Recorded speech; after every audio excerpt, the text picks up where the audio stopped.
1449 জন্ম হোৱা শংকৰদেৱ আৰু 1469 জন্ম হোৱা গুৰু নানক এই দুইজন মহান পুৰুষ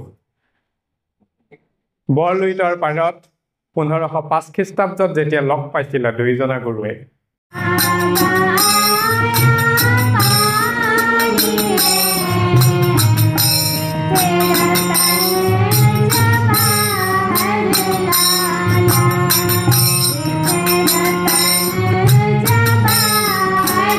জগতগুৰু গুৰু নানক প্ৰভুজনাৰ 556তম যে জন্ম জয়ন্তী এই জন্ম জয়ন্তী আজি এনেকৈ উদযাপন কৰাৰ মূলতেই হৈছে যে তেখেতে দিয়া অৱদানখিনি মনুষ্য জাতিৰ কাৰণে যি কৰি থৈ গ'ল আৰু সংস্কাৰমুখিতাৰ যি উদাহৰণ দি গ'ল সেইখিনিয়ে মূল আদৰ্শ মই বৰ বিশেষ দীঘলীয়া নকৰিম সংক্ষিপ্ত সাৰত যদি ক'বলৈ যাওঁ জীৱনপঞ্জী আপোনালোক সমস্তখিনি জ্ঞাতই আছে যিহেতুকে একেশ্বৰবাদক আগস্থান দি গুৰু নানক প্ৰভুজনাই আমি যাক আবিৰ্ভাৱ বুলি কওঁ যিহেতুকে ঈশ্বৰৰ অংশ তেওঁ ইচ্ছাকৃতভাৱেহে জন্ম হয় ইচ্ছাকৃতভাৱে তেওঁ বিদায় লয় সেইকাৰণে আমি তেওঁক অৱতাৰ বা তেওঁ ইয়াত মনুষ্য হিচাপে আহিছে যদিও মানৱ ধৰ্ম কৰ্মৰ মাধ্যমেৰে আমাৰ এই জাতিখিনিক একতাৰ দোলেৰে বান্ধি থৈ গৈছে ইয়াৰ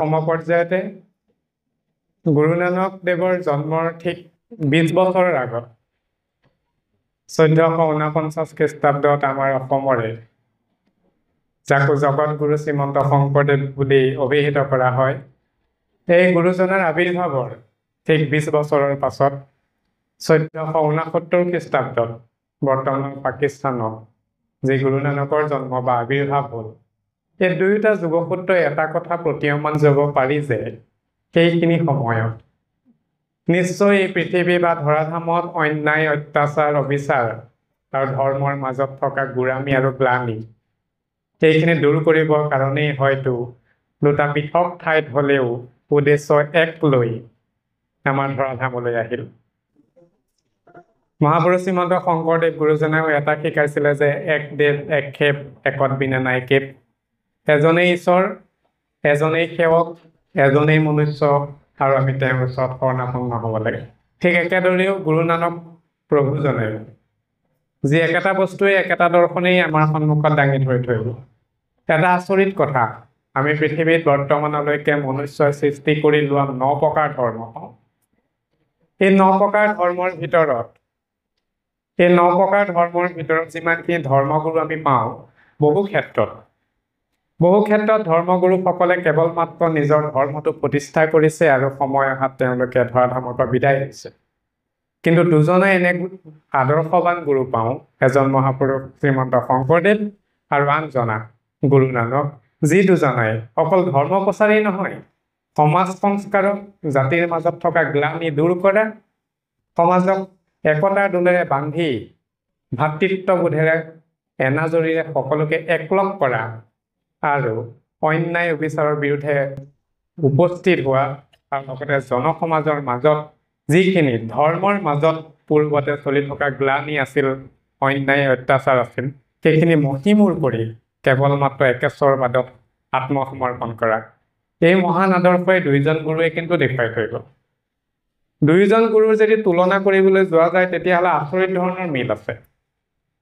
উদাহৰণস্বৰূপে আমি মহাপুৰুষ শ্ৰীমন্ত শংকৰদেৱৰ এজন ভকত পাওঁ যাক তান খাই বুলি কওঁ ঠিক একেদৰে গুৰু নানকৰ আমি মৰ্যাদা পাওঁ দুইজন ইছলাম ধৰ্মৰ লোক কিন্তু তথাপিতো কাৰ ওচৰত শৰণাপন্ন হৈছে মহাপুৰুষ শ্ৰীমন্ত শংকৰদেৱৰ ওচৰত শৰণাপন্ন হৈছে আৰু আনজন গুৰু নানকৰ ওচৰত শৰণাপন্ন হৈছে কাৰণ এটা সৰু উদাহৰণ যদি লওঁ অৱশ্যে এইটো কথা ঠিক যে মানুহৰ মাজত সংঘাত সদায় থাকে ভাৰত বিভাজনৰ সময়তো যিখিনি সংঘাতৰ সৃষ্টি হৈছিলে সেইখিনি আমি কেতিয়াও পাহৰিব নোৱাৰো এটা কলা পৃষ্ঠা হিচাপে আমাৰ মনত থাকি গ'ল কিন্তু আমি কি এটা কলা দিন হিচাপে তাক পাহৰিব লাগিব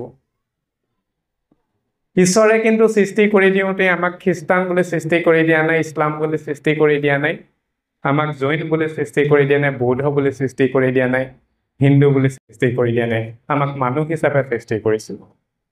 এটা যদি সৰু উদাহৰণ লোৱা যায়, ধৰি লওক কোনোবা এজন ব্যক্তি শিখ সম্প্ৰদায়ৰ ব্যক্তিক বা ইছলাম ধৰ্মৰ এজন ব্যক্তিক তেজৰ প্ৰয়োজন হ'ল, যদি সেইখিনি সময়ত হিন্দুৰ এজন ব্যক্তিৰ তেজ তেওঁৰ দেহত দিয়া যায়, তেজে যদি কোনো ধৰণৰ বিচাৰ নকৰে, মই ইছলাম হয় মই খ্ৰীষ্টানৰ পৰা অহা তেজ কিয় গ্ৰহণ কৰিম, মই ইছলাম হয় মই হিন্দুৰ পৰা অহা তেজ কিয় গ্ৰহণ কৰিম, মই হিন্দু হয় ইছলামৰ পৰা অহা তেজ কিয় গ্ৰহণ কৰিম, এনেকুৱা যদি বিচাৰ আমাৰ ৰক্তই নকৰে, তেন্তে হ'লে আমি মনুষ্যৰ অধিকাৰ নাই যে আমি মানুহৰ মাজত ভেদাভেদ গণ্য কৰিম।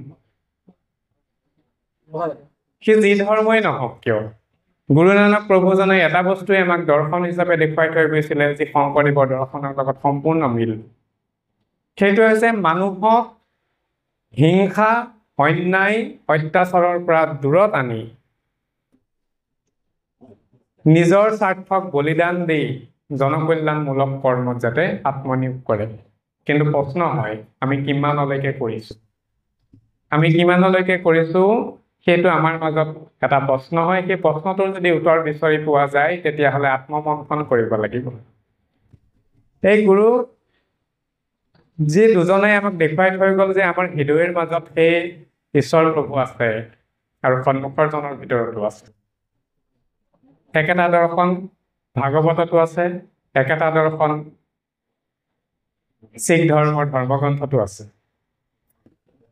প্ৰায় 1000টা ঘোষা শিখ ধৰ্মৰ ধৰ্মগ্ৰন্থত 900তকৈ অধিক, প্ৰায় 1000 ঘোষা। ঠিক একেদৰে মাধৱপুৰদেৱ পুৰুষে লিখা নামঘোষাখনতো প্ৰায় 1000 ঘোষা, 1001টা ঘোষা। তাতো এটা সাদৃশ্য আছে।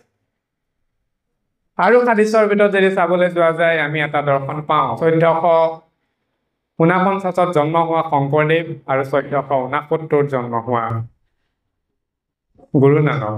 এই দুয়োজন মহান পুৰুষ বৰলুইতৰ পাৰত 1505 খ্ৰীষ্টাব্দত যেতিয়া লগ পাইছিলে দুয়োজনা গুৰুৱে যেতিয়া 1505 খ্ৰীষ্টাব্দত বৰলুইতৰ পাৰত অসমৰ ভূমিত যেতিয়া লগ পাইছিলে, তেতিয়াও তেওঁলোক দুয়োজনৰ মাজতে এইখিনি কথাই আলোচনা হৈছিলে। আৰু এইখিনি কথা অকল আজি মই কোৱা কথা নহয়, এইখিনি কথা পূৰ্বৰ ইতিহাস আৰু নিবিষ্ট হৈ আছে। গতিকে গুৰু আদৰ্শক মানি চলি আমি একতাৰ দোলেৰে আগবঢ়াটোৱে মূল আদৰ্শ। ইয়াতে মই বাকীসকল মহান মহিষী ব্যক্তিত্ব ইমান চিনি নাপাওঁ, কিন্তু মই এজনক চিনি পাওঁ অলপ দিনৰ পৰা, জজবীৰ সিং ডাঙৰীয়া। তেখেতৰ দ্বাৰাই মই বিশেষকৈ শিখ ধৰ্মাৱলম্বীৰ দৰ্শনৰ কথা অলপমান জ্ঞাত হৈছিল। ইয়াৰ পূৰ্বতে কিতাপে পত্ৰই পঢ়িছিলোঁ যদিও তেখেতৰ সাক্ষাৎকাৰ অনুষ্ঠান ভাগৰ পৰৱৰ্তী সময়খিনিতে তেখেতৰ সৈতে যিখিনি যোগাযোগ আছিল, তাৰ পৰা যিখিনি একাত্মতা দেখা পালোঁ, সেইখিনি সঁচাকৈ নমন কৰিলোঁ।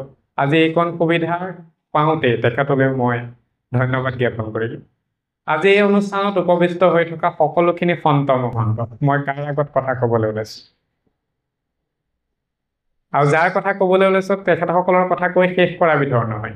কাৰণ মই গুৰু নানকৰ কথা কৈ শেষ কৰিব নোৱাৰোঁ, মই মহাপুৰুষ শ্ৰীমন্ত শংকৰদেৱৰ কথা কৈ শেষ কৰিব নোৱাৰোঁ, মই একেশ্বৰবাদ হৰি নাৰায়ণৰ কথা কৈ শেষ কৰিব নোৱাৰোঁ, কৃষ্ণৰ কথা কৈ শেষ কৰিব নোৱাৰোঁ। মাধৱ পুৰুষে নিজৰ বৰগীতত লিখিছে, হৰি হেৰৰে বাপ পখিলো শৰণে, নিৰিবা বান্ধৱ মোক জীৱনে মৰণে। যিদৰে মহাপুৰুষৰ দৰ্শনে যিটো বস্তু দেখুৱালে, গুৰু নানকৰ দৰ্শনেও সেই একেটা বস্তুৱে দেখুৱালে যে চেতন অৱস্থাত থাকোঁতেও যাতে তুমি আমাক এৰি নিদিয়া, হে প্ৰভু গুৰু পৰমেশ্বৰ, তুমি আমাক ইহলীলা সম্বৰ্ণৰ পৰৱৰ্তী কালতো যাতে এৰি নিদিয়া।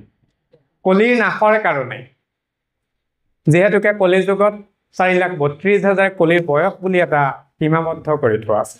এটা কথা মন কৰকচোন, কলিয়ে যেতিয়া পৰীক্ষিতক 5,000 বছৰ দি থৈছিলে যে মই কুপ্ৰভাৱ বিস্তাৰ নকৰোঁ, সেই 5,000 বছৰ শেষ হোৱাৰ প্ৰাক মুহূৰ্তত ধৰাধামত দুজন ব্যক্তি প্ৰায় 20 বছৰৰ অন্তৰালত আহি গ'ল, গুৰু শংকৰদেৱ আৰু গুৰু নানক। এই দুয়োজনেই সেইখিনি বস্তুৰ পৰা আমাক আঁতৰাই নিলে য'ত নেকি হিংসা আছে।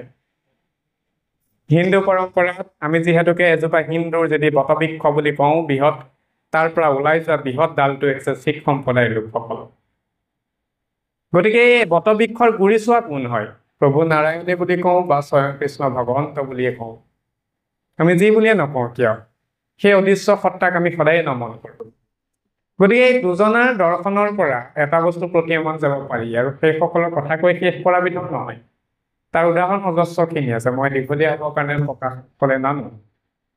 কলিক ধ্বংস কৰিবৰ কাৰণে, কলিক কুপ্ৰভাৱৰ পৰা দূৰ কৰিবৰ কাৰণে, আৰু অল্পমতি অল্প আয়ু কলিযুগৰ সমস্ত মনুষ্যখিনিক কষ্টৰ পৰা লাঘৱ কৰিবৰ কাৰণে, আৰু এটা লগতে কথা জীৱকুলক অন্যায় অত্যাচাৰৰ পৰা নিলগত কৰাৰ কাৰণে।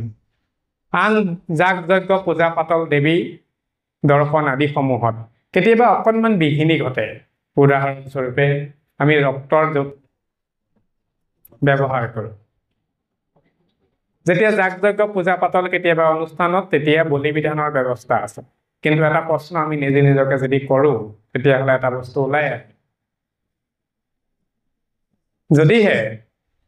যদিহে স্বয়ং কৃষ্ণ ভগৱন্ত নাৰায়ণ প্ৰভু আমাৰ যদি সমস্তৰে পিতৃস্বৰূপ হয়, তেতিয়াহ'লে আমি যদি গণ্য কৰি লওঁ সেই সমস্ত দেৱীসমূহ মাতৃস্বৰূপা হয়, আৰু এই দুই পিতৃ মাতৃৰে আমি সমস্তখিনি সন্তান পুৰণ বুৰণ ভ্ৰমণ গজন চাৰিমুঠি যদি জীৱ হয়, পুৰণ উৰি ফুৰাখিনি, ভ্ৰমণ মনুষ্যৰ পৰা আদি পশুখিনি, বুৰণ মাছ কাছ ঘৰিয়াল বুৰ গৈ থকাখিনি, গজন উদ্ভিদখিনি, সেই চাৰি প্ৰকাৰ জীৱ যদি সেই মাতৃৰ সৃষ্টি হয়, তেতিয়াহ'লে আমি বৰপুত্ৰ মনুষ্যই নিজৰ সন্তুষ্টৰ কাৰণে, নিজৰ স্বাৰ্থ সিদ্ধিৰ কাৰণে আমাৰে কনিষ্ঠ নহয় জানো সেই জীৱসমূহ, একে মাতৃৰে সন্তান? তেন্তে হ'লে কোনোবা এগৰাকী ইয়াত থকা মাতৃ সন্তুষ্ট হ'বনে যে নিজৰ বৰপুতেকে নিজৰ সৰু পুতেকক শিৰচ্ছেদ কৰি নিজৰ স্বাৰ্থ পূৰণ কৰিব বিচাৰিছে? কোনোগৰাকী মাতৃ সন্তুষ্ট নহ'ব। যদি কোনোগৰাকী মাতৃ সন্তুষ্ট নহয়, তেতিয়াহ'লে সেই মাতাসমূহ কেনেকৈ সন্তুষ্ট হ'ব? গতিকে এই অনুষ্ঠানসমূহৰ মাধ্যমেৰে যে জীৱকুলক শিৰচ্ছেদ কৰি ৰক্তৰ তাত প্ৰচাৰ কৰা হয়, সেইটো সম্পূৰ্ণ বিৰোধিতা কৰি সমাজক সংস্কাৰমুখী কৰিলে দুজনা গুৰু, মহাপুৰুষ শ্ৰীমন্ত শংকৰদেৱ আৰু গুৰু নানক প্ৰভু। ৭২ বছৰ মাত্ৰ জীয়াই থাকিল, কিন্তু আমি ৭২তকৈ বেছি বছৰ জীয়াই আছো। কিছু লোকে, মোৰ নিজৰ আইতা ১০২ বছৰ হ'ল, আৰু বহুখিনি লোক আছে ৮০ ঊৰ্ধত গ'লে। কিন্তু কথাটো হ'ল যে গুৰু নানক প্ৰভুজনে ৭২ বছৰ জীৱনকালত আমাৰ সমাজখনক কেনেকৈ সংস্কাৰ কৰিলে, আৰু আমি ৭২তকৈ ঊৰ্ধতো জীৱিত হৈ থকাৰ পাছতো আমি সংস্কাৰটো দূৰৰ কথা, আমি সমাজখনক কিমান গ্লানিৰ পথলৈ অগ্ৰসৰ কৰাই লৈ গ'লো, এইটো বিচাৰ্য বিষয়। আজি এই অনুষ্ঠান ভাগৰ মাধ্যমেৰে সকলোলৈকে প্ৰণিপাত কৰিছোঁ, আৰু যাৰ কথা কৈ শেষ কৰিব নোৱাৰি, সেইকাৰণে কোৱা আছে যে সনক সনন্দ যোগী যাহাক ধিয়াই, সকলো নিগমে যাক বিচাৰি নাপায়, সহস্ৰ বয়নে যাৰ নাপাৱন্ত সীমা, অধমে জানিব কি তোমাৰ মহিমা। গতিকে আমি তেওঁৰ মহিমা সম্পূৰ্ণকৈ কৈ প্ৰকাশ কৰা সম্ভৱ নহয়।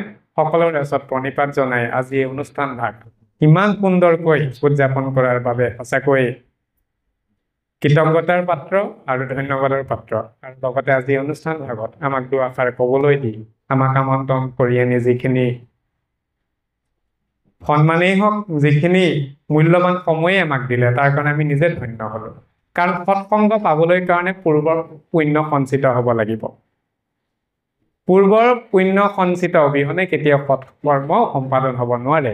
সেইকাৰণে কোৱা আছে, যাৰ আছে পুণ্য অসংখ্যাত, শিশি পাতে কাণ কৃষ্ণ কথাত। অৰ্থাৎ কৃষ্ণৰ কথাত যদি প্ৰাণ দিবলৈ মন যায়, তেতিয়াহ'লে তেওঁৰ পুণ্য থাকিব লাগিব। গতিকে সেইখিনিকে কৈ, যেনেকৈ কলিৰ কুপ্ৰভাৱ দূৰ কৰিবৰ কাৰণে দুজনা গুৰুৱে আমাক যি আদৰ্শ দেখুৱাই থৈ গ'ল, সেই আদৰ্শৰে যাতে অনুপ্ৰাণিত হৈ আমি সমাজখনত অগ্ৰসৰ হ'ব পাৰোঁ, সকলোৰে মাজত ভাতৃত্ববোধ গঢ়ি তুলিব পাৰোঁ, সেইখিনিৰ প্ৰতি আমি সচেতন হ'ব হ'ল। আৰু এষাৰ কথা যোৱাৰ আগতে প্ৰকাশ কৰি থৈ যাওঁ, ধন টকা পইচা সা সম্পত্তি মান সন্মান সমস্তখিনি কিন্তু খন্তেকীয়া। ধন টকা পইচা মান সন্মান এই সমস্তখিনি খন্তেকীয়া। লগত কেৱল দুটা বস্তুৱে আহিছিলে, দুটাই যাব। সেই দুটাই হৈছে আমি সৎভাৱেৰে কৰা কৰ্মৰ পৰা যিখিনি আমি পাপ অৰ্জন কৰিলোঁ, যিখিনি পুণ্য অৰ্জন কৰিলোঁ। লগত দুটাই আহিছিলে, পাপ আৰু পুণ্য, আৰু লগতো যাব কিন্তু সেই পাপ আৰু পুণ্যই। গতিকে কৰ্মস্থলীত অকল নিজৰ স্বাৰ্থটো সিদ্ধি নোহোৱাৰ উপৰিও যাতে জনকল্যাণমূলক কৰ্ম নিজৰ কৰ্মৰ মাধ্যমেৰে হয় সেইটোৰ প্ৰতি আমি সকলো সচেতন হ'ব হ'ল।